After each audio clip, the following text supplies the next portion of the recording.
So we were all in our pajamas yesterday, right? Yeah. We went to take the dog out, which we do at night because it's a big black dog and people hate big black dogs off a leash at a park, right? So we put a glow necklace on her. Oh, those are fun. And then we throw a glow ball so she can play fetch in the park awesome. and people don't get super upset because they don't see her. So we were going out in our jammies, and I was like, so this is who we are now, huh? We just take the dog for a walk in our jammies. Great. That's it. I give up, I guess. We took down our Christmas lights over the weekend, but I'm glad we got that done on Saturday because it rained, it hailed. Every leaf that we cleaned up in the backyard was back in the pool, so that sucked. But yeah, I stayed in my pajamas. I'm switching off of DirecTV because one, they still haven't solved this crisis with NBC, and it's starting to get into football season. I'm getting a little bit annoyed. I mean, playoffs, right?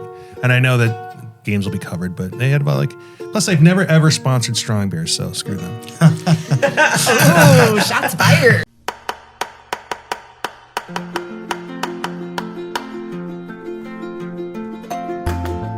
Arizona is a wildly beautiful place,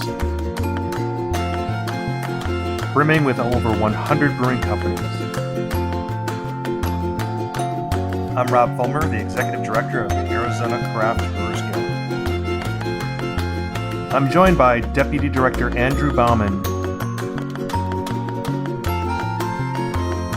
Together we cover the state, bringing you the best of what's happening at our breweries and beyond. Welcome to Arizona Beer Frontier. I've seen them do festivals before. Yes. So, anyway, so I could do that all. Have you ever reached out to him? Yeah, we did a while back. Haven't done it in a while. Great. This is my way of reaching out, Andrew. Everybody listens to the show, as you know, right? Yeah. Everyone on earth, right?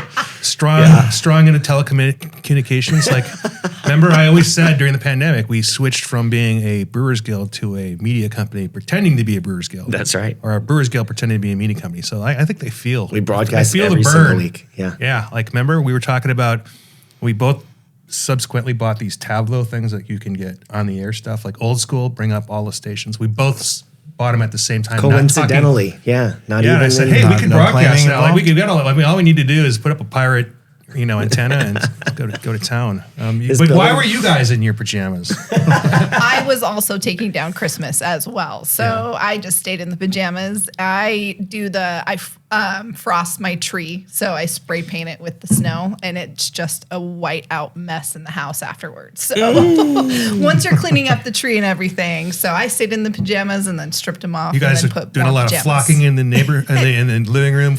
All over the house. Exactly. I don't know.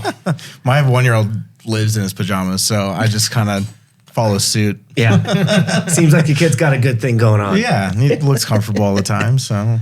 Hey, Rob. You beat me to it. Oh, man. Andrew Bauman. We're here. Yeah, that's how we start the show. Yeah. That's Like, how it's a game of chicken until he either says, hey, Rob, or I say Andrew Bauman. I am Hey, Rob. You can call me Hey, Rob. Hey, Carmen. Hey, Sam. Yeah. So we're in too. It's officially begun. Yes, we don't sort of do the introductions like we feel like you should be able to, especially if you're in this industry. So sell yourselves. Introduce yourself, Carmen. Well, my name is Carmen Rice. I currently work for the company Countermeasures Corp, and I have over 15 years of the beer industry experience here, just based in Arizona. I started in Flagstaff at a small distributor called Gard Beverage. It doesn't exist anymore. It's merged with as Legacy Beverage now, but worked for them, didn't know anything about beer, and they took a huge chance on me. And then I came down to Crescent Crown and worked for them for about 8 years. And now I work for Countermeasures Corp. So that's kind of me in a nutshell. So you grew up in Flagstaff? Born and raised, Wow. grew up in Flagstaff. Okay.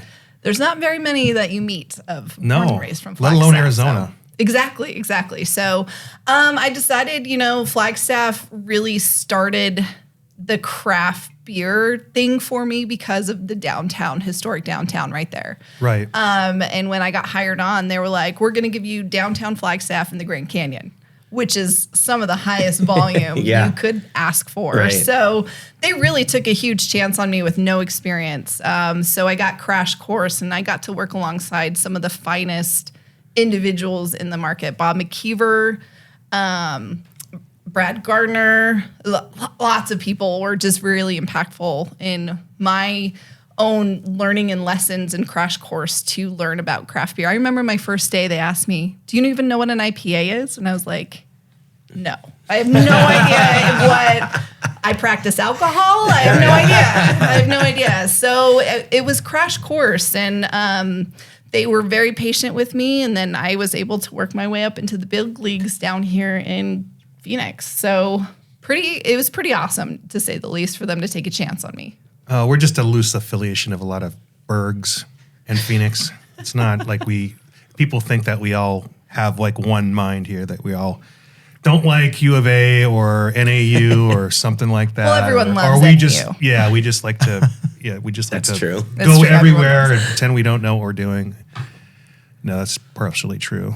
Who do you have with you today? This is Sam Who did you Gard, drag the along? one and only. I'm Sam +1 today. Yeah. Sam, what do you got to say for yourself? So I'm the other half of that. I'm a transplant from Florida, but I moved here over a decade ago now. So I just hit 10 years in the Valley. I came out here to open up the Brass Tap Mesa. Rest in peace. Has moved on to other pastures with the Huss family at Papago. And ran that company for a year. Ended up actually going back to Florida for a year with the same franchise, and then realized I preferred Arizona. So I came back again, and then I started to get into the sales side of things. Worked for a couple of local breweries, Grand Canyon, Walter Station. Learned a lot from both of those events. And now I'm with Countermeasures. I took a very, very brief stint leaving the beer industry, and I got sucked right back in because the IT world is not my my cup of tea at all. I thought I would be enjoying sitting at home and working, but no, I needed to be face front and talking to people every day. And now, Countermeasures. Oh, you'll hear us say CMC a lot, so that's a little bit less of a mouthful. But it's been a really educational 10 years for me because I'm a product of the service industry, working my way from busting tables and doing dishes to selling beer and drinking it, a lot of it. So you grew up in Florida? I did. You said? Yeah. And did you start working at Brass Tap there, the franchise? I did corporate training in Florida where it Right. started. So I was based out of the Tampa Bay area. But I was the Rowe family that I got involved with, and they knew I had the background for the service industry and managing a bar, restaurant, and I just kind of jumped in with it. Was Florida Man a thing when you were there? I mean, I think it just started building traction, with the internet and everything, but it's always been a thing. The people never changed. They just evolved into It just better got a or spotlight. worse. Yeah, better or worse things. There's actually, I think, a website you can go type your birthday in and get a headline. Oh, it's one of my favorites. On my birthday, a man got in a fight with an alligator, and the alligator won. Well, you see all those signs outside, like the lakes, like "Do not swim." And it's like a really gross green lake. Yeah. There's a reason why there's a Yeah. sign there. It's because someone did. Yeah. And it didn't end well for them. So There's a podcast called Weird AF News, and Friday is Florida Day. Only Florida. Makes sense. They have enough for news in the whole country for 4 days, but Yeah. Florida takes a day to itself. They will never run out of good things. So to do you talk have about, any so. brands from Florida? I know that all of a sudden we started to get some. We had Cigar City, but I know Quill all of a sudden just brought a bunch over. Do you guys work with any of those brands? Not currently. We do have CMC shared sales reps in the state of Florida and the Southeast. So hopefully, after all those Floridians are listening to this podcast, Right. they will start. The phones Yeah. will be ringing. We can take some calls on the air, right? Yeah, we actually used to be able to. Yeah. I mean, so we probably should crack this nut, which is CMC. What does that even mean? Oh, hold Like, on. right? I need a beer for this. So Oh, you do? what do we got going on? Speaking of crap. Yeah. Well, we don't have any beers here, Andrew. There's a, No beers whatsoever. I also got a new T-shirt, which I'm super excited about. Which direction do you want to go? We've got what's all your the bases style? covered. We got a bunch. got There's kettle 3 new sours. beers up there with ska that just launched last month. So if you're interested in some pretty kind of different, the Mexican style IPA, cold pale. He likes hops. And I'm just going to mention that if you are Double dry hop. listening to this in your car, this is also a YouTube channel. So like when we make allusions to things that you can't see and we're not really good at describing. I found it. Zero proof. The zero proof I've got to cocktails. try it. Yeah, I guess that's a good way to start. I'm going to start with a Like, beer. I don't want to go to the store and buy an entire bottle. Do you have anything lagery? Or Tiny Bomb. There you go. Oh, I've had this. I've Yeah. had this. American Pilsner. This smells good. Like you just knew, right? You just knew that I was going to have this. That's nice. They're out of Kentucky, Memphis, Tennessee. Memphis. So Wiseacre is the brewery. They've been with us since January of 23. And they've been in my book since my start date, which was February 6th. So I'm almost at a year old. Oh, Yeah, we don't have a professional glassware person here, so we try. I'm the worst. We rinse, we clean. Yeah, I rinsed the glasses. Anyway, With other looks beer. beautiful. Ooh, looks a little. I got a little floaties in it. Ooh. It's all right though. Protein. And Mr. Bauman, you're sipping on our Ritual Zero Proof Spirits, I did that. Right on. based out of Chicago, Illinois. They are the leading NA spirit brand in the NA category, and it is dry January, so I'm pretty sure that's why Bauman went right for that bottle of No. whiskey. No. Air quotes. Yeah. Yeah. Okay, so let's get back to what is CMC. So I think maybe, so I'm going to interrupt again. Oh, go ahead. Oh, God. We'll get to it. Don't worry. All right. So just like drinking NA beer, you have to understand this is a different beverage than what you're used to. Very much. Yeah. So, I mean, it has a lot of notes and flavors that you are familiar with from your traditional gin and your traditional, but it's just different and not bad. Just not exactly the same as if you were picking up a bottle of whiskey. I mean, you definitely need to know what you're picking up and Yeah. drinking before you're not going to switch it and be like, hey, tell me if this is the one with alcohol or without. You'll know. You'll know for Yeah. sure. And I mean, we're not building cocktails right now, but these are meant to be built into like high quality drinks. Right. And they are, for the NA drinkers, but also the people that want to kind of pace themselves or go one on, one off. And they're just out there as a additional option, to have for these bars and restaurants. You have a broader demographic with these too, so you can hit a broader demographic, and it's just another option for people to consume and enjoy the experience of cocktails. You can still be fancy in the bar and you don't have to have just a Diet Coke. Exactly. Yeah. Oh, I know. Now, do we have NA beer? Yeah. Oh, hey, Rob, you have a question for these guys? I'd like to talk a little bit about what CMC is. Great idea. Because otherwise we're just talking about table. We're talking about beer, and this is not a beer podcast, as you know. I know. It's a podcast about beer. I was drinking So- NA spirits, but that's No, we could talk about that all day, but like, what is CMC? How, everybody knows what a distributor is, I think. Everybody knows what a brewery is. Everybody knows what a distillery is, a winery. Everybody knows what a retailer is, I hope, if they're listening along. Or what do you guys do? So just to kind of take it back, we're 3 years old. We're based out of Nashville, Tennessee. And, 3 years ago, what was going on? COVID. The pandemic kind of shut everything down when it came to craft beer, drinking on premise. We saw people getting laid off. We saw a lot of breweries just pulling out of states. It was just a madhouse.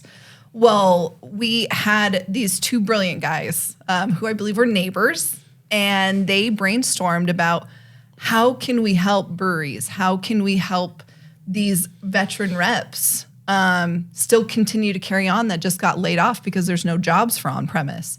So they created CMC, which is essentially a shared sales rep role, where they only focus on major markets. So we are only, like, for instance, in Arizona, we are only based in Phoenix. So in Maricopa County is where we are licensed.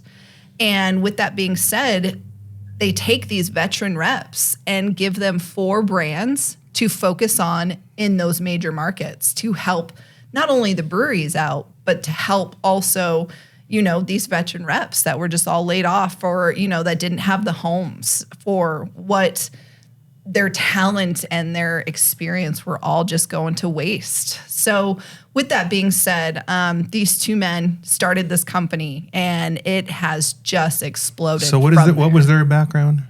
So one of them is no beverage experience at all. One of them does come from the beer industry. So Austin Sawyer is definitely very well known in the beer industry. I can't tell you exactly where, over 20 years experience. And then Seth, who is kind of like the background to kind of get everything else up and running. It's Seth King, correct? Mm-hmm. And then they kind of were just in their garage drinking as neighbors and came up with this solution to what the pandemic caused for the craft beer scene. And what does that solution mean to breweries? Like how, like, I'm going to use the word because you're just saying you're not, but there used to be a thing in the industry called beer broker.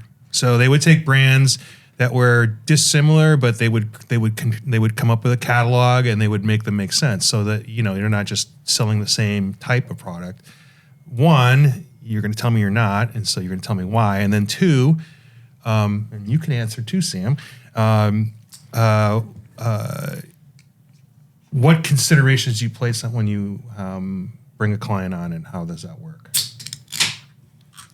That's a full load question. I know. Well, I mean, like, if people want to utilize your services, and this is what we're talking about here. Well, since you said the B word, we'll just nip that one in the bud real quick. Yeah. We are a service provider to our all these partners that reach out to us, and the goal is to give these breweries an opportunity to either expand in a market that they're already in, or to test out a new market to see if they want to put a full-time rep there, and also to save their budget a little bit.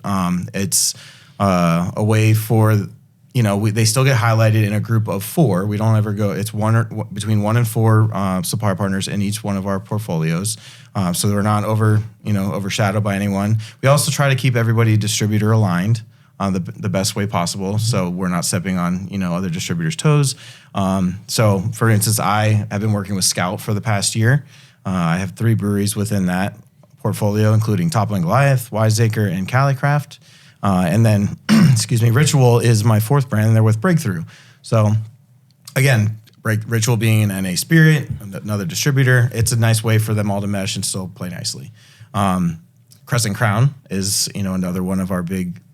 They're not direct. We're partners in the same world, but they are not our partner in, contract wise. And then Carmen. We currently have 4 reps that represent Crescent Crown brands. I'm one of them. So my brands are The Brewery and Offshoot Brewing Company out of California, Ska Brewing out of Durango, Colorado. And then I also represent Wild Tonic here locally. That is from Cottonwood, Sedona. And then I also have Libby Wine. So it's not just limited to breweries. We represent wine. We represent liquor. We represent NAs. We represent and give every business the opportunity to have that focus rep in the market. So with that being said, it's not limited just to the beer. But with that being said, we are partnered with Quail, Crescent Crown, Scout, Hensley. So here in the Valley, there's 6 of us total. Now, 7. across the 7. There's 7 of us now. Woohoo! There's 7. There's 6. So there's 8 of us that live here in the Valley. So off the scenes We should probably explain who the voice of the Great Beyond is. We have Jennie Stavros, who is kind of like the lead head here of CMC. She is the regional manager for the West Coast. So she is here for moral support on the background scenes, holding up cue cards and everything. Okay. So you provide a service. I'm imagining there are breweries that have they can afford to hire. I can't tell you how many times like, oh, I need a part-time salesperson. I'm like, I don't know what that looks like, because but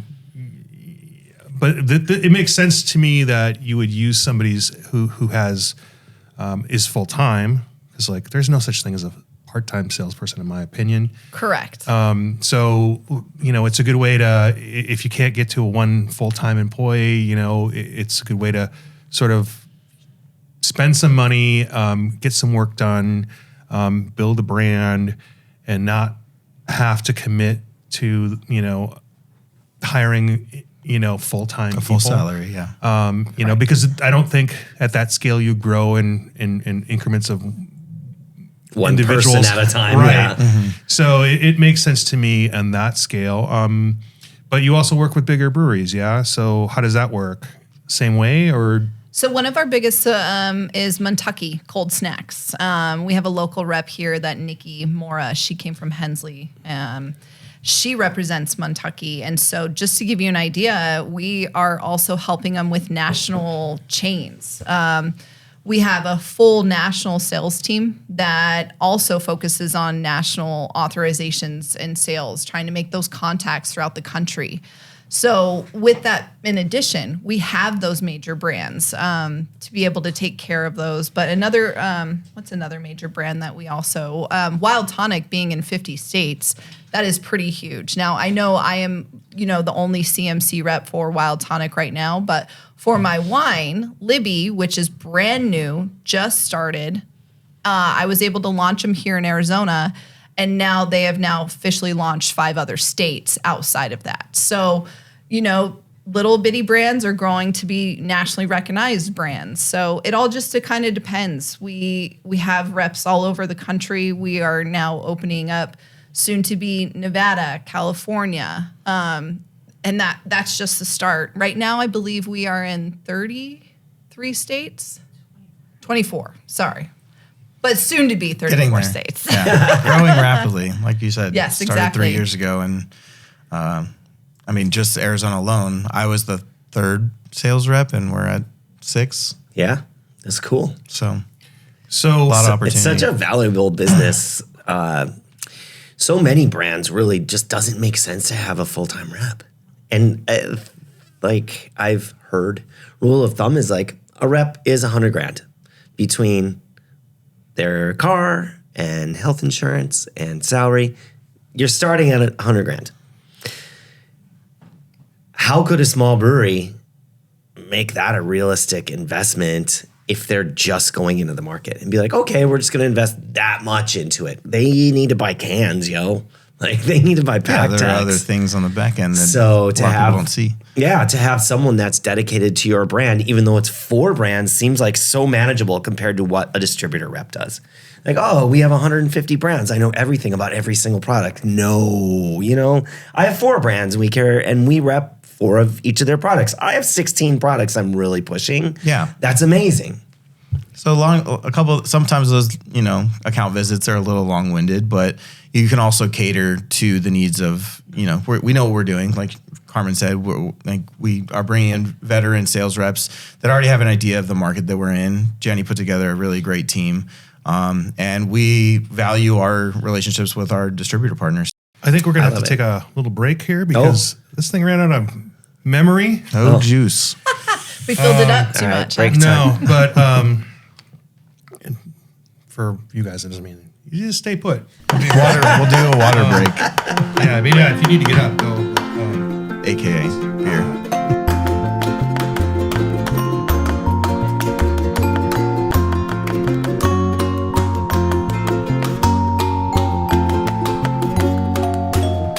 Great.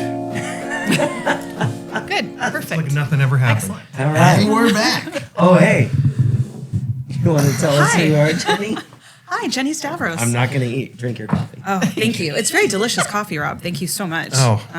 Yeah, we. I don't need creamer or anything. This is pretty good. Oh, I didn't even offer you any.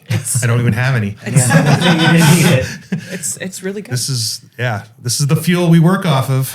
Go ahead and. Yeah, so I'm Jennie Stavros. I'm with CMC. I was the 2nd sales rep to join almost 2 years ago, which is like creepy in CMC terms, because if you've been here for like 2 years in a startup company, it's like you've been for 10. So it's been a crazy ride. And then I was fortunate enough, I was representing that brewery and Malort out of Chicago, and they decided to move me up the ranks and said, hey, grow Arizona for us. And they put me in charge of the West Coast. They were crazy. But yeah, we went from 2 reps to 6. We're working with all the local distributors and within their supplier partners. And, our goal is just to really help grow these brands, keep them in the know, keep them like current, and, just help alleviating them getting buried in a book, and they get their ROI, whether they're a local brewery or outside Arizona. So you were explaining off camera the difference between a broker and how you're differently incentivized and structure and all that. So why don't you sort of dip into that? And I'm just going to adjust your microphone a little bit so that both of you can use it at the same time, and you don't have to do anything. I'm just going to turn you way up, so don't yell too loud. There you go. Perfect. Now you can both use it at where you're at. A good decibel. Yeah. Am I screaming into the No. mic? No. So what I feel our difference is that we are a service provider to not only as a shared sales representative, we have other what do you call them? We have other divisions in our company. So we have a national key account service, an expansive service, wholesale management, and we even do media and POS services. So, where you have to order 1,000 koozies and, anybody's going, I'm not ordering 1,000 koozies and 8 pallets of glassware. You have an opportunity where you can go in with somebody else that also might need that order, and then you split it and it becomes a reasonable cost, kind of similar to our shared sales representatives. And the difference is they're full employees of CMC. So they're 100% represented. They're not contracted. The other difference is that they sign year contracts. Our supplier partners do. I know in brokers that can change very quickly. 1 week they could have something, and then like a month later they're repping something completely different. And our whole point of our service is that we want those brands to feel like our own. We want to feel that culture. We want to go to market. We want to be really passionate about them, just like they're passionate investing in us. We want that from our reps. So that's why we do like a year contract in hopes that it continues as, we've done our job and grown. Sometimes we have done our job and they invest in a full-time sales rep, which is great because then we break that barrier of them knowing where they're going to be in that market and what they can expect out of that market. I think a lot of times new brands will jump and they don't really know what they're doing. And this is a great way for them to go, well, let's test it, Bartow. And we also have a service called BevU. So if you're not quite prepared to hit that market and that sales strategy and be distributed, we have a service where we take you through a couple of months of training of like helping build that brand, helping making all your blocks are in a row, and then being able to launch in a market successfully. Answering questions you don't know what to when you don't know when to ask. You have all this experienced veterans in the background at CMC. They're helping with that. So, and I was saying, new smaller breweries that are just getting into distribution don't know how to manage that relationship with their distributor necessarily. Some of them do have the experience and just jump right in, but some of them have never done that. Right. So it's like a nice little helping hand. BevU, that's what would help with that. So and they teach them about that, like the way to go to market, or is your labels, are you licensed? Do you have everything to really succeed? Do you have chain representation? Have you had those meetings yet? Do you know if you're in a state where independents run it, or is it a chain heavy state? Arizona is a chain heavy state, so. As we all know, if you don't have 5 of those chains rolling, you need these guys to help build your brand because they're not going to be seeing all the major box stores. So let me just say this, and you can say that that's pretty much it, or off the mark, or whatever. But to me, it seems like maybe broker was a different era when there were a fewer brands, but you needed everybody knew what Newcastle was, but just didn't really have access to it. So that it wasn't about, Newcastle didn't need to build their brand. They just needed to fill orders. And, they did need to, keep track of their sales and make sure that things were flowing along nicely. But it was more of just strictly a sales function where you guys are well more rounded in terms of how you approach a problem and work more directly. I'm sure there's several layers as you get up to Newcastle to make those decisions, but I think you guys probably cut right to the people when it comes to marketing and how you want to message. And again, you mentioned some of the POS items that you have and things like that, which those would just be like sent down from on high to like, here you go, you get these items to you get this sign and you get this stuff. So it sounds like it's a little bit more integrated. Is that fair to say? Yes. I think that there's more services that we provide to a supplier partner than like a broker does. And I shouldn't speak on behalf of brokers too much. Right. I never was one. I've only worked with a few of them. I really only know that they typically have brands that they go out and push. Don't know the background of it. So now I feel like I'm slamming. Well, no. I mean, it has its. And I'm not trying to. I'm just like, I just know we're different. I know we're like a different. It definitely has its place. Like it's fewer frills. It's like you set these targets and I don't care how you do it, just do it. Just get it done. As opposed to, this is the plan that we've come up with our clients, and this is because it's about building the brand too, right? Yes. Yeah. For us, it definitely is. And I know for them, it definitely is too. Again, I don't know how much they work with their wholesaler partners or their sales reps, whereas our reps are very like, we're holding our hands with our wholesalers. We're holding our hands with with their reps, and we're trying to work together. I don't know how much they work in that platform. So that's where I haven't had anyone reach out. No, I haven't had anyone reach out and say that they were that. I mean, I really only know food brokers, but it's it's definitely far more transactional than what these guys do every day. Yeah. Like, here's the stuff. You want it? Great. Buy it. You don't? Great. Yeah, we're still doing the same like rep duties that we were doing for independent or direct, relationships with those breweries. Like when I was with Walter Station, like I'm still doing all the exact same things, going out, meeting the accounts, setting up promos, events, tasting, samplings, all that fun stuff. So we still get to do all the groundwork, and I think that's a little bit more about what we do for each one of those partners. So Carmen, when you talked earlier, you mentioned something about licensed. What does that mean? Well, it means like we are set up in Maricopa County, like the major cities, like the businesses, or I mean, I don't. What is this license that you're talking about? Where we are set up to practice, we don't leave Maricopa County. So like CMC is not going to be sending their sales reps all across the state. We are only going to be featured in those big counties, those big areas. So for instance, Brooklyn. So that's more of a contractual thing with your clients, right? I mean, it's not you don't have to be licensed with the state. No, correct. No.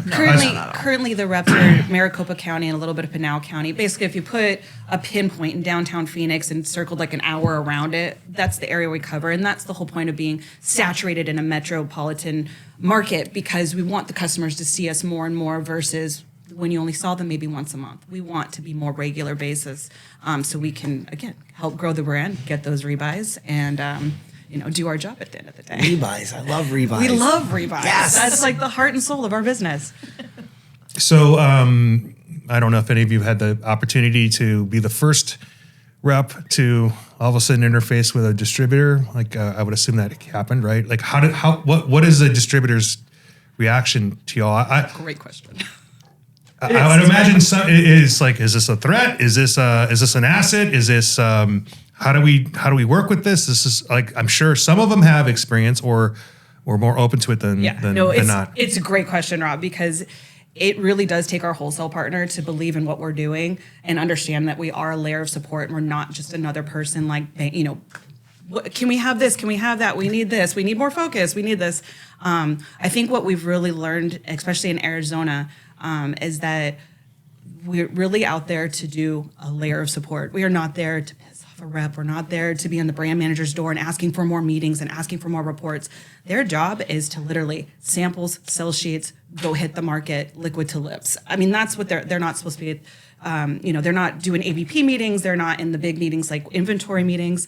They're really there just to be on the street. And once everybody sees that, and then you also see happier suppliers when they're having these meetings at the distributor level. They're actually happy to go in. They're not like, we had a great ABP with SCA. So perfect example, Dave did an after Carmen and a before Carmen. And it just worked out in our favor that before Carmen numbers, after Carmen, they were better, and they were seeing that turnaround. So that's the whole purpose, is that this is a neighboring, supplier partner. I think we all know SCA has a huge presence in Arizona, but that was a huge compliment of what we provide, is that Carmen's really making a difference for the brand. So I'm going to ask both of you two, what has been your reaction walking into retail? Like I'm sure they haven't seen people representing themselves in the way that you are. What was some good and bad reactions to that?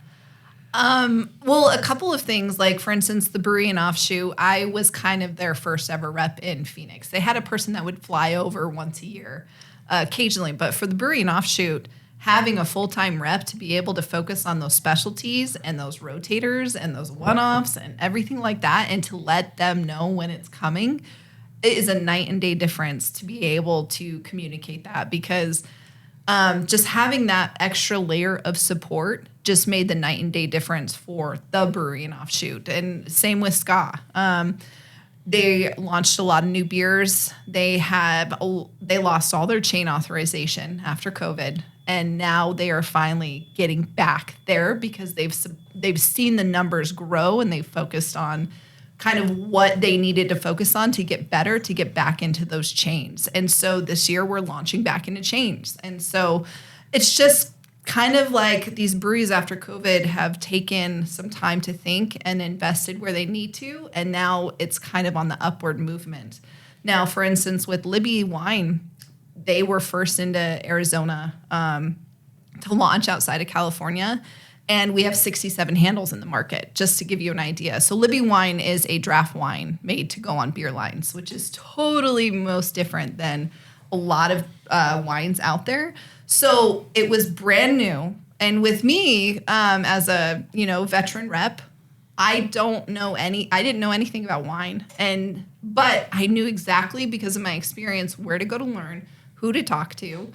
And I was able to, grow the brand to 67 handles in 6 months' time. So just to give that extra layer of support, and then for them to go and launch 5 more markets after that, I can only just speak for the success of my brands, of what the added benefit was, and the eyes and ears in the market to feed that back to the breweries, to be able to tell them, hey, this is what you need, this is what I'm hearing, because nobody was communicating any of that stuff to them before. So I don't know about your brand, Sam. Yeah, I'll ask you, but I want you to focus on because you've definitely been known as representing different brands, but they're there's what, 50,000 licenses. So I'm sure you're going to walk in somebody and go I don't know who the heck you are. What are you saying again? Who are you? How come you have 2 brands? Tell me a little bit about that. I will say that there was, when I started, there was a little bit of a learning curve on explaining my role in the industry, because I would tell people that I'm with, Wiseacre or Toppling Goliath, and they're like, wait, I thought they were with Scout. And that's almost the immediate first response or question you get asked. And it's well, we are an extension of, both sides of that sales force. We are here to help Scout or the distributor, on the ground level, to go, like Carmen said, let these accounts know about what's coming up new. Just that extra layer of information that the Scout reps maybe don't get. Because I know every time I get a new release for any of the breweries, I get the sell sheets from the supplier, and then I share that with the Scout team. And then now all the Scout team are oh, we have this extra information now. And I'm already out there talking about the next brand or next launch. And then now the distributor reps can come in and be hey, do you want that beer that Sam was talking about? So it's just a little bit more information from, the horse's mouth, instead of, this game of telephone that's going through the distributors. Because sometimes, the distributor reps, they have a much larger portfolio than our 4 brands. So we just get to specialize and focus on those and relay, an extra level of communication for the distributor, and then also to the account managers. We've built an identity at CMC too. Now that with so many reps in the market, and we've been doing this for a little over a year and a half in Arizona or in Phoenix, that when the reps come in now, they're oh, you're the CMC rep. So we've really created that identity. Our business cards are stacked all over and the that's town. that's our goal at CMC, is to have that identity of, they understand oh, this is Sam, and he's got 4 brands, and this is who he represents, and he works with Scout. And that's what we want to continue to do across the country as our goal. Do you run into this problem, Andrew? No one knows what you do and who you do it for? Every minute. Sometimes I have to remind my wife. So what is it you do again? Oh, don't worry about it. I'm gonna ask you, Jenny. I know, because I know what they're gonna say. They have to say this. Okay. Well, no. So just as an outside observer, I see people Well, they've done it. You've done it, building their career by moving from maybe being a small brewery rep, moving to a distributor, moving back to a different kind of brewery, going to national maybe, going like, I really need to get back to my roots. I need to get back to my roots. I need to really, I feel like I'm part of something. I need to go, high five some people in the morning and like get into the brand and all that stuff. I think everyone's kind of accepting of that. But it sounds to me like maybe if you're representing different brands and you have all these different tools, you're supposed to like maybe that's where you should do you anticipate people coming and going from as in the role that these guys are in? I mean, I see where you're going. Yeah. Sometimes it takes a little bit. Yeah. No. No, the goal is one of the things that they're going to say this is wrong. I think with our team and being with a startup company, which I think is super exciting, I think we've all felt like it's different. We call ourselves the future of beverage, and what's different about it too is the culture, and that there's not a roadmap right now. There's no blueprint of what our steps are. A lot of times when you do join an established company that's been around for a while, they have those stepping stones. You know how long it's going to take. And with CMC right now, as we continue to grow and the way that we're trying to grow in the right way, so we don't grow too fast and make mistakes, like we're trying to do this super because we want to be around for a long time, is that these guys are really paving that way as veteran shared sales reps, where I hope one day we can take the opportunity of like we get somebody that's a year or two in the industry and these guys build the next generation and they're in different leadership roles, because that's definitely where I see them.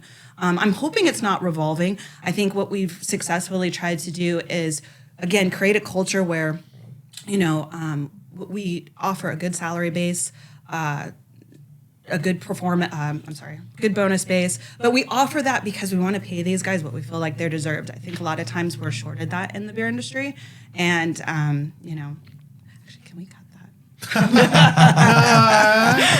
I can actually take that question. I mean, like all of a sudden, I'm like, To say like sometimes people in the beer industry are underpaid is probably not that radical of a thing to say. Yeah, and but as a like it could never come Carmen. It's better than coming from me. Oh, you're fine. I'll say it. People are underpaid in this industry. Well, And That's a radical thing to say, Rob. no.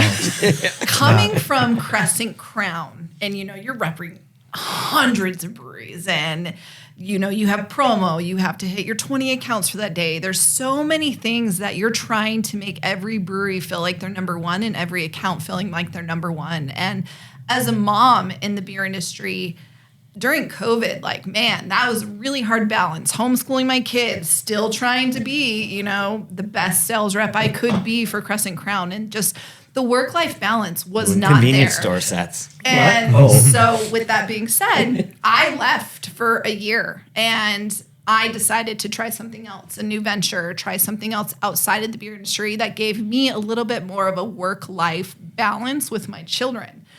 And CMC came along and provided that work-life balance because I only have the 4 brands. And another thing is, I am still out there doing promos, but it's not really expected of me to be out there every single night, every single happy hour, every single meeting. And it's really provided me a good work-life balance as a mother to be able to be successful in this world. But also, I feel like to give me, we all come from the beer industry. It's a grinding market. Like, we are out there grinding.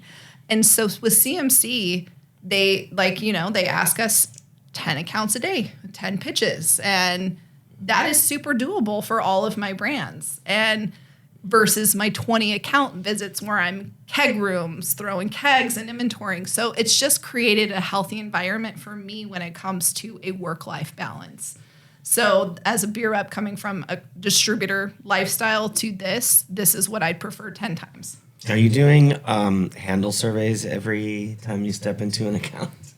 So I take pictures if I have a tap handle. I show that, hey, those have the current graphics on it. I make sure that it's communicated to the brewer. If there's 11 by 17s, or if there's a menu, of course I'm rolling that up to let Scott know or let, Crescent Crown know, because we're also recapping to distributors as well to let them know what we're doing in the market. So there's a lot of things that we're doing in accounts all at the same time. But we walk in there and make sure all 4 of our brands are represented in that account. And it's to highlight possible. those, yeah. So I mean, that's a really, super serious. I mean, it's a super cool level of accountability, yeah. right? So as a full-time employee, what is your reporting if you're like the only person in the market? You're reporting back to your brewery, but as a not employee of the brewery, it feels like that communication part is just so much more important because, hey, look, I know that I have 3 other brands, but I am doing stuff. Yeah, exactly. And obviously, with the results you had with Ska, that shows that the system works. Yeah, I mean, it's just it's that extra support in the market to make sure that the brand is being represented the way they deserve to be represented. Updated graphics, making sure their tap handle doesn't have an arts and crafts sticker on it or something like that. Just that extra layer of support out there. I feel attacked right now. I would love to see 12 CMC reps in the Phoenix market because we have so many of our local breweries that could use more help and could find success, but just don't have the resources to do a full-time rep. So let's get that word out. Yeah, please. Yeah. Man. Definitely. And we currently have, we work with that brewery. So we're working with that. We're working with Phoenix Beer Company's, the Sonoran White Chocolate Division, so we cover that for them. We're representing 12 West out in the market, Wild Tonic up in Sedona. Grand Canyon, Grand State Canyon, 48. Grand Canyon, Yeah. State 48. We have Again, it's the same great- thing. Like some of these breweries have full-time, really good reps. They just need to add some more help, a Yeah. little bit more support. Just give us a call.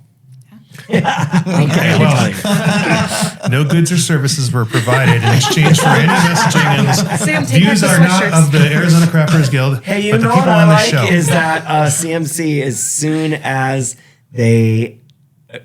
they came into the market, they said we want to be a member of the guild. That is so true. they are allied members That's for true. 2 years now. That's true. Thank That's you. True. But I'm just saying, in particular, this is just a we you and I talked. We're like, do we have a plan for today? Like, listen, I kind of wanted to be going a little bit blank slate because I know what I know, Yeah. but I didn't want to go and ask you dig down really super deep questions about who your founder was and all that other stuff. Because to me, it's like you guys should be able to sell everybody who's listening, ourselves, on how this makes sense. It made sense to me before this, but it's, I'm asking for, a different than my own reasons, right? And so I am asking how distributors feel about you, and I would feel like if that if they're their eyes open, they should see that coming from a different perspective and having differently focused strategy is going to be helpful. Hopefully they don't see it as a threat. I asked a little bit about retailers, but as if they understood what that was. But I'm sure anyone you interact with is going to appreciate an extra touch. That being said, what are the things that you don't do as reps? Because people see you in the traditional role of either representing the distributor or a supplier brewery. What are the things that you don't do, either legally or just by strategy at all? You guys, they're not wholesaler managing. They're not sitting in on inventory meetings. Yeah, They're not- out of code. Yeah. Right. We're not of course, if I walk into a C store and I see that my product's rotated out of order, Right. Absolutely, I'm going to get it corrected. But as far as that goes, we're not sitting there on, what are we going to do with all this inventory or something like that. So we're just that extra added support in the streets. Right. Not so much at the distributor, I guess. I have done trainings at Crescent Crown for my products to make sure that the sales reps know and meetings along those lines. So it's just an extra added support. But as far as what we don't do. Do you distributor ride-alongs? Yes. All the time. We will. Yeah. All the time.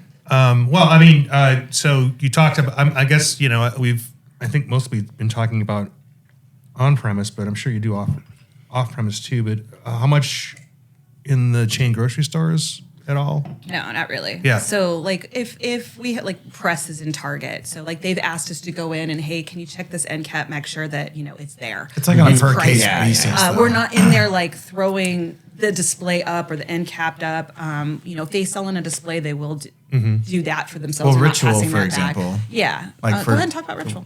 Dry January, and obviously we're in session. Not here. Not this place for the month, but the Ritual sent me a bunch of display shelving units that I went and set up at Total Wine, and I pulled the cases off the top shelves and I racked them.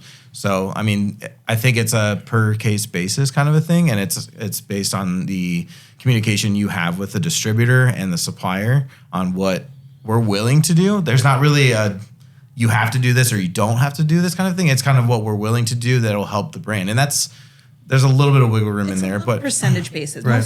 Most of our supplier partners are like looking for that 60, 40, 60% on, 40% off. And we already know that we can be an independent and where we can make a difference, but we can't go into Sprouts and make a difference. it needs to already be on the shelf kind of a thing. Right, for type of us thing. to- So their goal is, but if we had somebody that came to us and said, hey, we Right. just got a huge fries placement and we need you in fries 90% of the time, we're not Right. you. We can't do that. You're You want us to not. do that. Yeah. it's not a one person job. You're not hot shedding kegs. No. Okay. Just throwing it out there. Listen, Just if we needed to throw a helping hand out there, yes, we can. But that's not what we're trying not to do. you want to say no. I'll say no. They for usually you. call me. Can I'll you say do a no. hot shot? Lucky. Let's just say that if a hot shot needed to happen, that the beer would get there. It would get there. We'll find a way. Don't Yeah. get in. Mechanics are not important. Where are my beverage options up on the front row there? I need a little We help. got some sky here. Crack open that Oh, cold yeah. veil. Oh yeah, that yeah. But I mean, clearly there is a need for assistance with ABPs and strategizing, and quite frankly, telling people not to get involved in the grocery store sets in a comprehensive and meaningful and way. Do you get into any of those strategy discussions about what's appropriate if they? I mean, it's pretty much the client asks you and then you do it, I suppose, to some degree. But that seems like that's a untapped territory because, like, I mean, without naming names, we went through we're going to get the second hit probably already, but chain grocery store sets were revealed for a certain grocery store chain. Some people were left out. Like as just a casual observer who doesn't know anything about this industry at all, like I'm not sure why they set some of these brands up, not just Arizona brands. Like why did they give them 3 facings? Like that was impossible. Like where is the breakdown in that? And I'd like to say if you're a brewery, you probably feel like your answer is always yes, I have to. What an opportunity! But somewhere in there was a chain of command that said, "All right, let's just see what happens here." And I don't think that was the right answer. Like that has to happen somewhere, right? We can agree on that, right? Like some rationalization. So there is a need for that. Would you agree with that? There is a need for that kind of information. I think with the level of expertise we have on our leadership and filtering down into our shared sales reps and our key account managers and everything, I think that we're pretty honest with those supplier partners. If they tell us what they're looking, we can really identify if we're going to be able to work like with them and help them and what their needs are. Yeah. And then we've also had people knock on our door. But when you uncover all those things, like you said, like when you uncover that, and you're like, oh yeah, So there is a people just can't say, here, I'm writing you a check. You have to be my. correct. You have to work for me now. But the temptation is probably there a little bit because there are so many needs out there. Well, and at the beginning too, like we had a bunch of different suppliers. Like we took chances on entrepreneuring brands that financially didn't make it, so like they never fulfilled their contract. But that's where we learned too. I mean, we really took a hard look at some of our what we were doing really well in, and the supplier partners that were really benefiting from what we can do to those supplier partners that it's like, ooh, it's hard to go sell a 30 bottle or a 30 vodka bottle, versus selling in a case of craft beer. You usually get a better yes on that than, with the spirit, you got to go in a few times. You got to hit the right person. You're like, that's a whole different person you might be speaking to. So we've learned like just certain things that, and it's depending on their expectations of the market. If you're expecting to see 700, 800 CEs from one of our shared sales reps a month, Right. it's not going to happen. But if you see the growth of what you have that good plan of action, that's typically where we have the best solution for those partners. That makes sense. Yeah. Yeah. Do any brands have multiple CMC reps in a market? We do. In Chicago, I think we have 2 Deschutes reps. And one's in charge. Like, I can't remember. And we've had people ask us that too. Like, hey, can we have multiple reps? And we can definitely figure it out. I know that we have in the past, and I think we're pretty successful with it. But I think it was Deschutes in Chicago. That had It just 2 seems reps. like dividing up geographically is going to be difficult when you've got, okay, I've got these 3 plus 1, and I've got these 3 plus 1. And how do I not do that plus 1? In Phoenix, it's a little bit easier because Maricopa being so easy. But like when you talk about a state like California, you're not. My California rep is downtown LA and like surrounding base. Like he's not going to Malibu. He's not going to Northern California or even Orange County. But like that's why you have to have multiple states. And then I think I totally misunderstood this question though. Was it territory based? No, you got it. Did I? But if you have multiple reps and you are only servicing one metro area. Yes, that's so- right. So like when we've had people talk about Tucson and Flagstaff, and actually one of our reps, John White, he kind of created a plan for us. So like from his, because he loves to travel, he's like, we could have a rep that focuses on Tucson and Flagstaff, and like here's the plan. And that's something that we're trying to figure out because we do have a lot, especially the local. Do you come to Flagstaff? Do you go to Tucson? And unfortunately, we don't because we have to have 4 people say yes to the overnight and get on, and that's just frustrating for me. So I mean, but I would love to have that type of rep that could do the outer linings of the metropolitan market. And us, the CMC being so young too, we're taking all these questions from you right now and even our supplier partners, and we're expanding our options as, like maybe an a la carte menu, kind of a contract, or not contract, but, a business plan for how they want to either move up into an additional market that's in the same state or a second sales rep. So we're always looking at new options to make, our job Yeah, we're big on the feedback. more shiny. We love the feedback, and we're always, Yeah.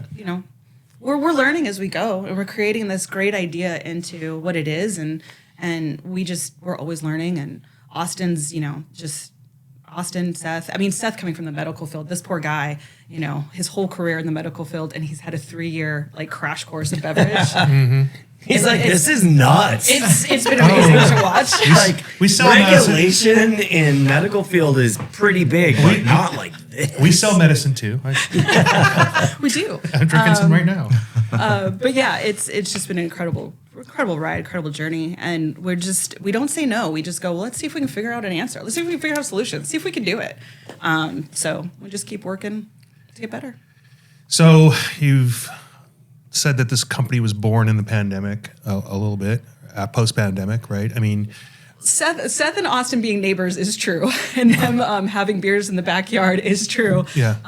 But that's how the conversation Sure. started. I think Austin's had this idea for a while of having, and the pandemic definitely played a play. It was, what do they say? It was $500 in a dream, and CMC was created. Countermeasures was created. But yeah, it wasn't quite pandemic based, but it definitely helped. We did open in 2020, and it definitely helped create some solutions for people out there that couldn't afford their sales team anymore. Mm-hmm.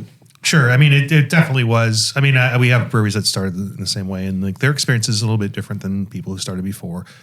Where I was going with this is, we've all seen, us as an industry emerge one way or another through this and have our challenges.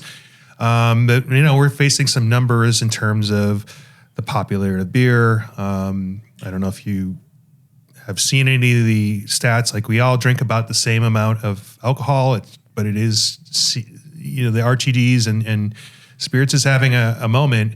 You're delving into a little bit into NA spirits.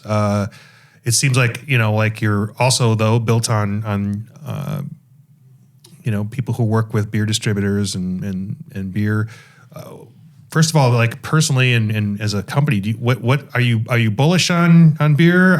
Do you feel like this is maybe a 18-month, 2-year, 3-year, 5-year, 10-year journey for us to get back to where we were?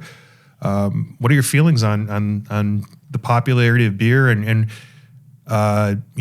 draft, and is it package, or where are the green fields for some of our breweries?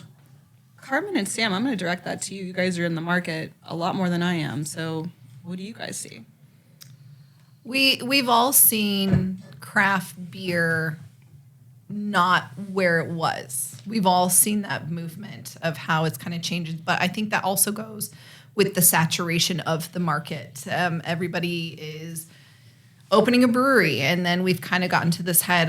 The podcast, you guys were talking about your predictions for 2024. I believe you guys were talking about a barrel-aged Kolsch, and that got me just dying laughing because, sometimes things don't work. And are we going into that direction where breweries are just doing too much, trying too hard? With CMC, what I do see with the feedback that I've been supplying to my partners is they've implemented it. They've listened to what they need to be in the market. As far as predictions, how are we going to get back there is by everyone listening and taking the feedback and maybe not doing the barrel-aged Kolsches of the world. But just to give an example of, what you guys were talking about, your predictions, how do we get back there? That chain authorization is important, especially in Arizona. But at the same time, maybe that solution to get beer where it is CMC with that shared sales rep of just that focus, that extra added support to get you back where you need to be. What do you think, Sam?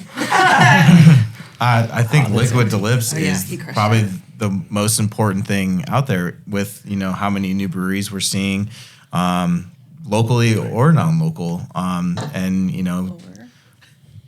know. Sorry, we're interrupting Sam's. I'm just watching. We're good. I have a beer in front of me. But I think that's and I know we're talking about the beer side of things, but and the NA stuff, we want to be able for both to complement each other and not to one to hinder the other. So, I'll just keep saying it. Liquid to lips is the best way to get people. That's why we brought so many samples for you guys. So, yeah. It's a hard job. Yeah, it's a really hard part job. of the. Us too.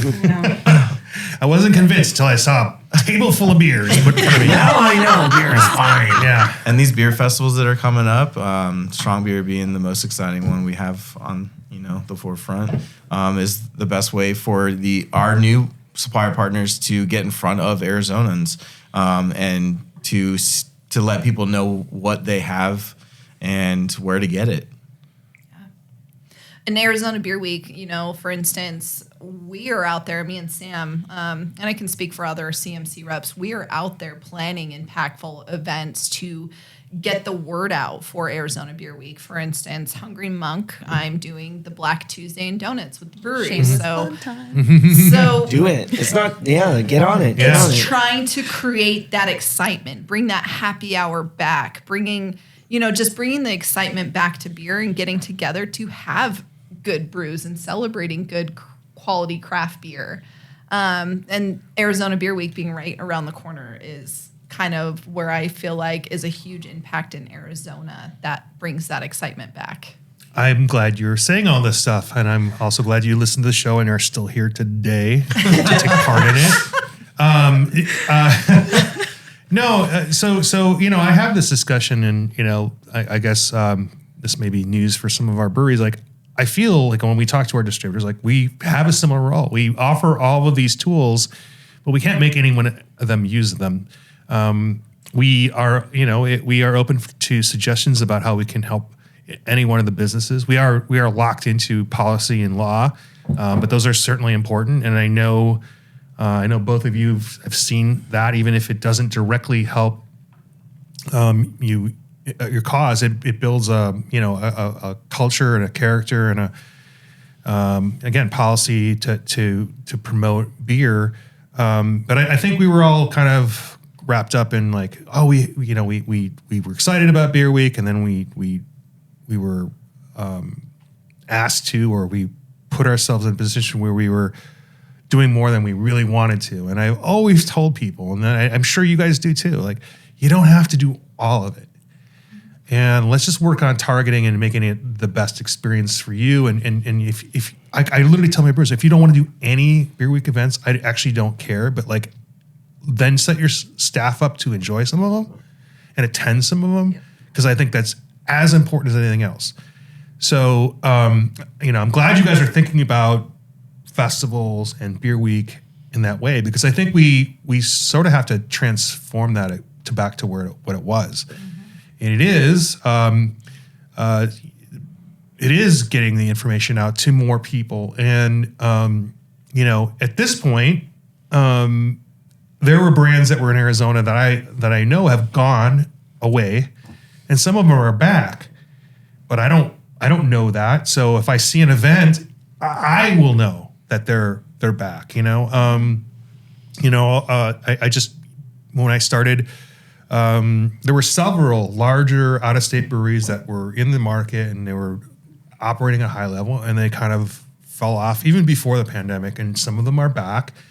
And I'm glad that people beyond just the distributors and beyond the breweries that don't have a reach, there's someone here looking out for them, who are working with the retailers, and this is the most important part, understanding what their needs are and helping all of us plug into that, whether you realize it or not. We are all looking at each other's events. Like, Oh yeah. I think that's so important. We have to work the occasions. We have to work the culture. And, I hope that we have a very light legislative session, so I don't have to.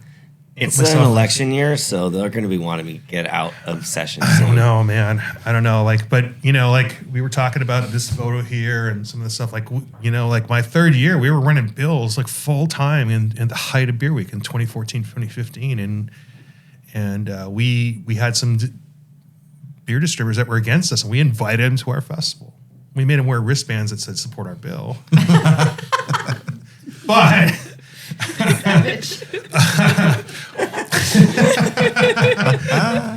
here's the thing: we're all on Team Beer, and I think some of our members need to understand, like, when our beer culture just really fires, everybody wins. And for all the people who are like, I don't go to Beer Week. I have Beer Week every year. Like, all that stuff. Like, look, man, don't ruin it for everybody else. It's bringing that excitement back. Right. Mm-hmm. Remember what it was like when you were in that, when you first went, and when you first went to that festival, or you first, were like, this is an entire week devoted to beer. This is so cool. Like, don't spoil that for anyone else. Like, and also come back, because like, you don't know what you're missed. Like, sitting in your living room, you're drinking beer. Exactly. Looking at trains. It's the frustration of how many ounces of beer do I get for my ticket at a beer That's not festival. what it's about. You get 100% of every ounce of Andrew and Rob and everyone at this table. That's all you need to know. There'll always be those people, though. But. Yeah, I know. And you're never going to convert them over, because we're not increasing the amount of ounces, and we're not decreasing the price. So My first strong beer festival, I was with the Beta, and it was at Indian Still Park. Mm-hmm. But it was probably the most iconic beer festival, because it was my first one. I'm by myself. I had nobody helping me. And I watched somebody get punched out, throw up in my trash can Jesus right in front of my booth. And God, that must have been 1978, right? Because I was not a part of that. 1970. yeah, And I believe Ross did something to my car to make it sound like it was broken. So, it was like a trifecta of a beer Did you say festival. Ross? so fun. Ross, oh yeah. Because he was the Avita rep. I took over. He went to Alaskan, and I took his job at Avita. Yeah. So he hates He's me a little hazing bit. you. He hates me a little bit. Oh, Ross. Good old Ross. Well, he signed up for a strong beer a couple days ago. I'm Of very course he excited. did, and he'll have his Arizona posse. strong. And he'll have his two posse, and he'll set up, and he'll shoot cops with water guns. It'll be great. I love it. All right. So no matter what you said about being bullish on beer, you're going to strong beer. So I know Arizona strong. Yeah. Okay.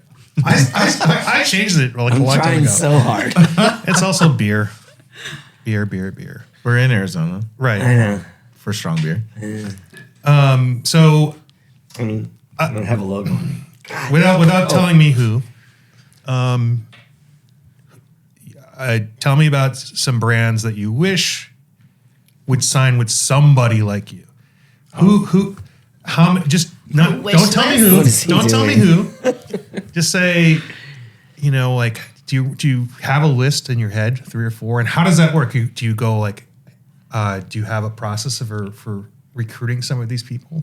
We have a business development team. Yeah. That has this list in their mind. I don't know if we're privy to that information, but But you can send things up the chain. yes, Yeah, oh, yes, yeah. yes. We do have.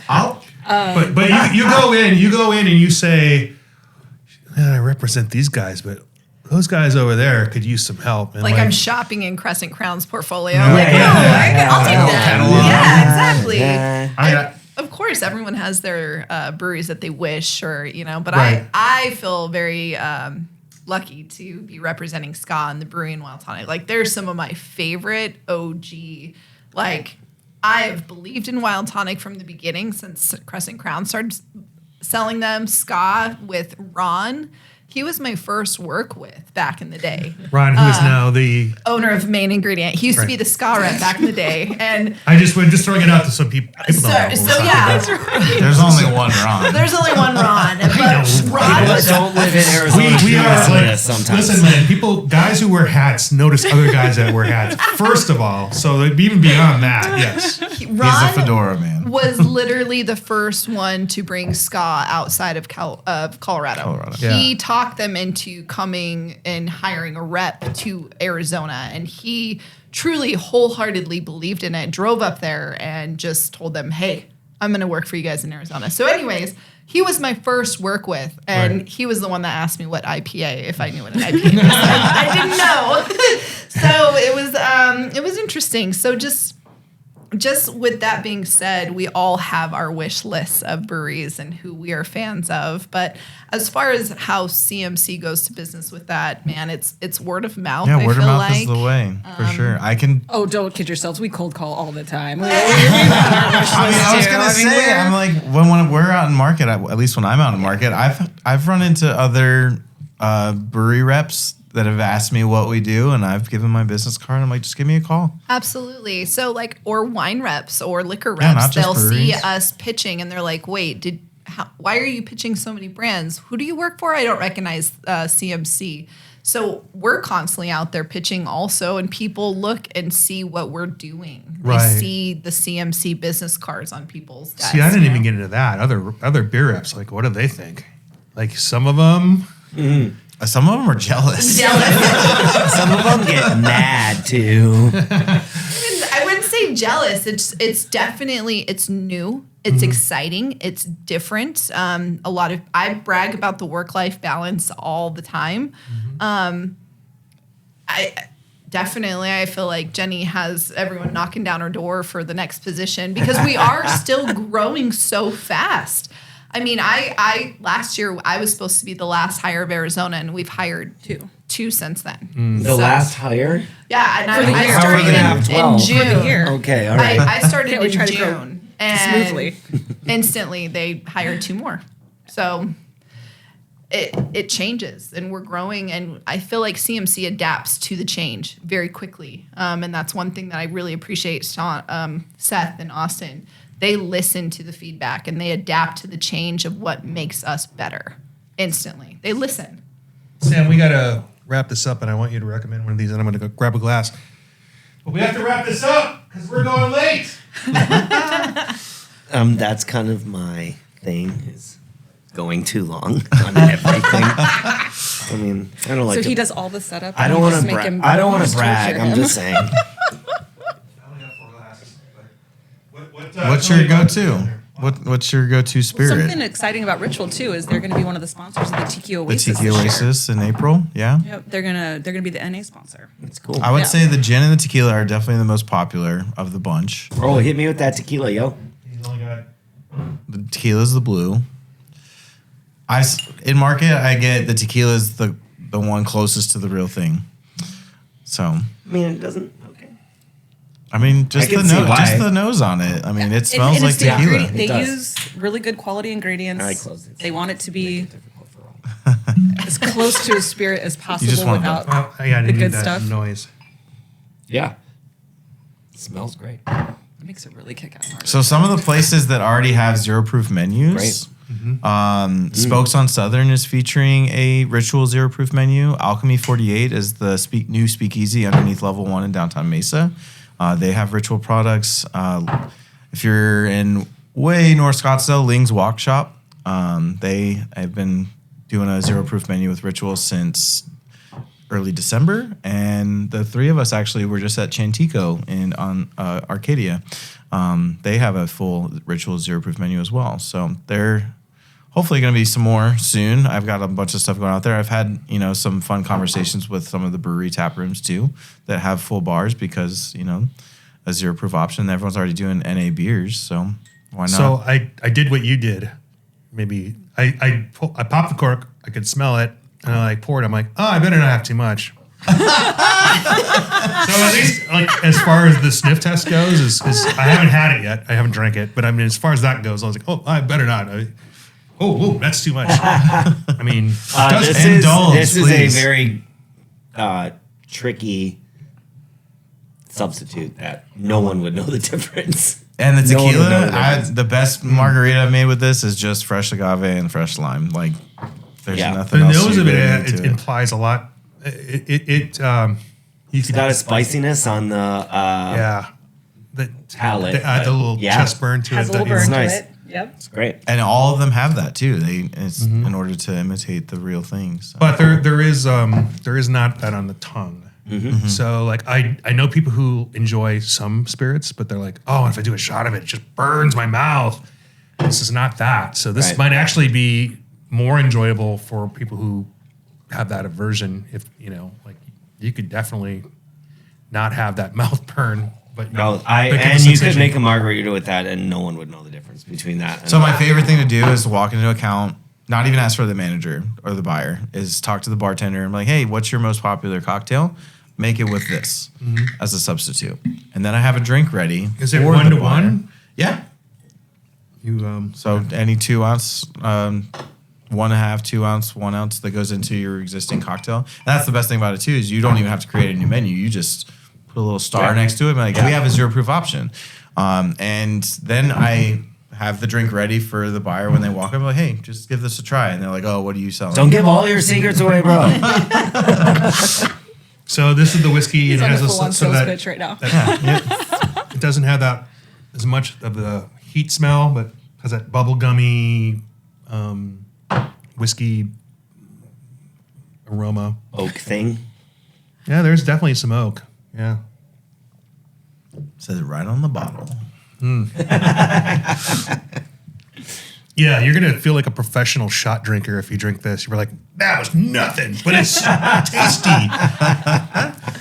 It's not gonna make you like have that retronasal alcohol come shooting out your nose, going, I haven't had one of those happen in a while. You know what I'm talking. Oh, I know what you're talking about. I'm like, oh, it's been a while. I mean, I know some I need to get out more. gin and tonic do you mean drinkers no? that say they usually just switch to drinking soda later in the evening because they can't, Right. hang, or they are the host of their own party, so they don't want to get too sauced. I was like, now you can still enjoy the flavor and the experience. Yeah, this is the gin. It's Yeah. got a lot of pine. I like hosting the party so I can go to bed early. And everybody You kick else can everybody do it. out. No, I was like, here, continue to party. Bye, you guys. See you later. Yeah, I'm All right, a little so while, but yeah. are we wrapping this up? Yeah, we're wrapping this up. So That's a lot of open beers. You guys didn't crack the double modus. I'm surprised. Bring it on over. Yeah, Let's you can So get the see it it. double modus Yeah. is actually pretty funny. There's a throwback to Ron on the can because Speaking we of all the know devil. Ron drinks a keg of modus a week, right? That one's To awesome. himself. I just need a So rinse. they made That's a good answer. double modus, and they put now with even more remotus throwback Remotus? to Ron. Aw. So on our 16 That's ounce cute. cans, you will see Ron throwback to him because I feel like he is the king of Modus. Do you have space there for Yeah, for what? For what? Modus? Yeah, I gotta take class. I could just. Yeah. I don't have to set it down. I could just, True. How do we wrap this up, Andrew? This has got devolved into a sampling expedition here. And I just drank 3 shots of Zero proof. Yeah, Be careful before you drive. What is that one? The rum is actually really rum. great too. I'm not a big rum drinker, but that one's pretty spot on the nose too. When we were at Chantico, the rum was my favorite. The cocktail that they made with the rum. Oh Absolutely. yeah, that was a good one. Oh, Ron. Rob. run. That's a wrap. Shots. Oh man. Had too many shots. Those tequila shots will get That's you. a wrap. This makes me think of Christmas. End scene. You guys watching Slow Horses at all? I've seen it. Oh, hey, I know what it let's is. wrap it up before we Oh, get no. Oh, sorry. We'll stay. Gary Oldman, right? Yeah, Gary. Yeah. So there's a lot of drinking in that show. But the last episode, there's a lot more drinking in that show. Oh, boy. People were dying because they were drinking and all this other stuff. So, yeah. Interesting. Is that us? Is that what you're saying? No, Drink ritual and a Drink ritual. It's an MI5 spy show, and there's a lot. They're Russians in this show, so there's a lot more drinking. That's I need to watch this show. We don't have NA vodka though. It's not really a thing. It's called water. Yeah, exactly. I mean, vodka by law is this flavorless, odorless liquid. That was my dumbass question on the ritual brand training calls. So Why we're don't you do launching it? them, and I'm like, first question, where's the vodka? Answer. It's the Exactly. bylaw, it's a Exactly. flavorless. Why? What's the point? Yeah. It's like they weren't decided if they were going to go with potato vodka or Just tastes That like is so mashed wild. potatoes, right? Pretty spot Like on. it's compared to rum, it gives you a lot of that. Like as soon as you taste it, you're like, "Oh, that's rum." But then also, there's a whole lot more flavors other than just that, which would mix with any rum drink so well. Holy It makes a shit. great tiki punch. I'm going to the Bahamas in 10. Wait, Arizona Tiki Oasis many is days? in April. You're going on vacation? Yeah. Beer week coming up? yeah, it's the birthday. I don't have a choice. Okay. I don't want to go. I hate vacation. Well, I'll go for it. Nobody likes going on vacation. Oh, 12 days. Flat down. 12 days. Oh, you'll be back in time for I'll drink a lot of rum. for all All the right. rum. So let's wrap this Cases up. and Nobody cases and nobody cases. has a We're all done. collection of thoughts. Yeah. No, yeah, just sort of Okay. wrap this up. I mean, So, hey, thank you for joining us, and sorry about putting you on. I know you didn't want to be here, but here we are. I wanted to be here. I just didn't want to be on camera. Come Yeah. find us at Strong Beer Fest. appreciate you Arizona guys Strong having Beer us, too. Fest. Arizona Strong, yeah. Yep. When you say come find us, where are you going to be? I mean, we're gonna have a few different. I personally will be representing a booth for Toppling Goliath. So I sure hope you have a big sign that says CMC on it. We've got some linen and pop-up Things. We've got some I think we're things. having that discussion tomorrow. Yeah, as we're well. having that we're still Great. planning. yeah. We're still in the planning phases, but we're having that conversation tomorrow. But CMC does have tons of Arizona Beer Week events, but we will all be out at Strong Beer. All the Phoenix reps will be out there. So, yeah.